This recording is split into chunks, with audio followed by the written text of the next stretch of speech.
Standard 10, Subject Science and Technology, Part 2. Lesson number 2, Life Process in Living Organism, Part 1. Now we are going to learn energy production in microorganisms through anaerobic respiration.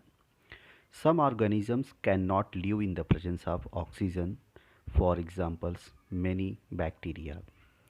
Such living organisms have to perform anaerobic respiration for energy production.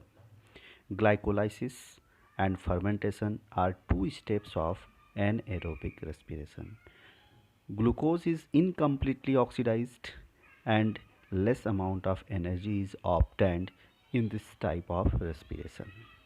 Pyruvic acid produced through glycolysis is converted into other organic acids or alcohol with the help of some enzymes in this process. This is called as fermentation.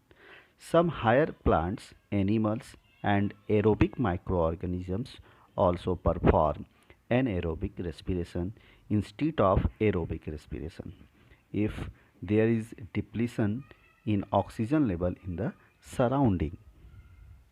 Now let us see the seeds perform the anaerobic respiration if the soil is submerged under the water during germination.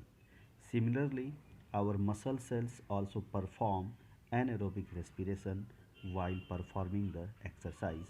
Due to this, less amount of energy is produced in our body and lactic acid accumulated, due to which we feel the tired.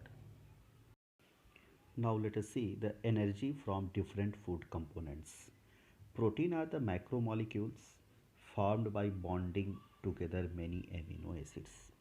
Protein of the animal origin are called as first class protein, and we get the 4 kilocalorie of energy per gram of the protein. Amino acids are obtained after digestion of the proteins.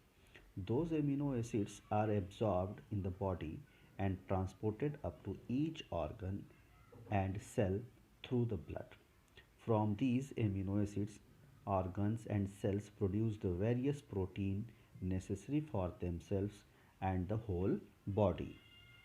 The substances formed by the specific chemical bond between fatty acids and alcohol are called as lipids.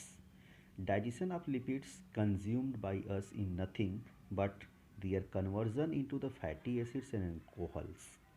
Fatty acids are absorbed up and distributed everywhere within the body. From those fatty acids, different cells produce the various substances necessary to themselves. For example, the molecule called phospholipids, which are essential for producing the plasma membrane, are formed from the fatty acids. Besides, fatty acids are used for producing the hormones like progesterone, estrogen, testosterone, aldosterone, etc., and covering around the axons of nerve cells.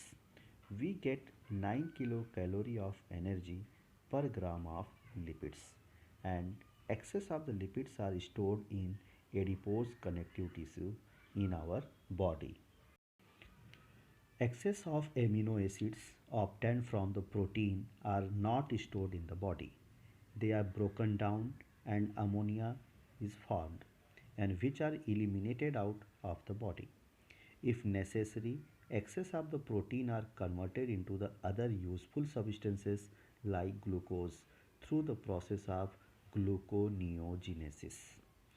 Plants produce the necessary amino acids from minerals they know and thereby produce the different proteins. An enzyme rubisco present in the plant chloroplast is most abundant protein found in the nature. Now let us see about the vitamins.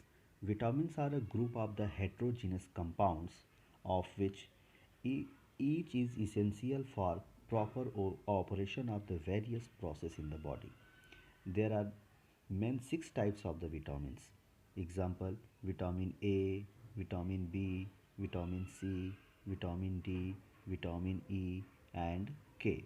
Out of these, vitamin A, D, E, and K are fat soluble, whereas vitamin B and C are water soluble. We have seen that FADH2 and NADH2 are produced in this process, like glycolysis and Krebs cycle. Vitamins like riboflavin, it is also called as a vitamin B2, and nicotinamide, it is also called as a vitamin B5, respectively, are necessary for their production. Water is an essential nutrient. So why?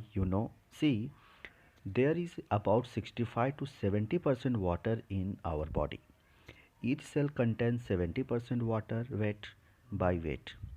Blood plasma also contains the 90% of the water, and functioning of the cell and thereby whole body disturbed even if there is a little loss of the water from the body.